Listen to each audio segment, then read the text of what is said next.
ఇరాన్లో భారత్, చైనాలను దెబ్బతీసిన అమెరికా. ఇరాన్పై చేస్తున్న దాడుల్లో చాబహార్ పోర్టులో ఒక టెర్మినల్ ధ్వంసం అయింది. ఈ దాడి భారత్ పెట్టుబడులు పెట్టిన కీలక పోర్టుపై ప్రభావం. అటు చైనా ఇరాన్ రైల్వే కారిడార్లోని ఒక వంతెనపై దాడి. ఒక్కసారిగా భారత్, చైనాలను దెబ్బతీసిన అమెరికా. ఇరాన్పై అమెరికా ఒక్కసారిగా విరుచుకుపడుతుంది. గత 2 రోజులుగా అమెరికా ఇరాన్పై బాంబుల వర్షం కురిపిస్తుంది. హర్ముజ్ జలసంధిలో నౌకలను అడ్డుకుంటుందని ఆరోపిస్తూ ఈ దాడులు చేస్తుంది. ముఖ్యంగా ఇరాన్ మిలిటరీ స్థావరాలపై దాడి. ఇది ఇలా ఉంటే భారత్, చైనాలను కూడా ఈ దాడులు దెబ్బతీస్తున్నాయి. చాబహార్పై దాడి. భారత్ భారీగా పెట్టుబడులు పెట్టిన చాబహార్ పోర్టుపై అమెరికా దాడి చేసింది.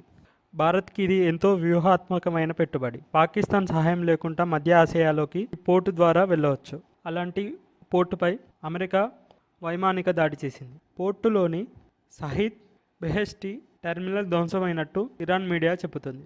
ఈ టెర్మినల్ అభివృద్ధి కోసం 2015లో MOU జరిగింది. భారతదేశం ఇప్పటికీ 120 మిలియన్ల పెట్టుబడి పెట్టింది.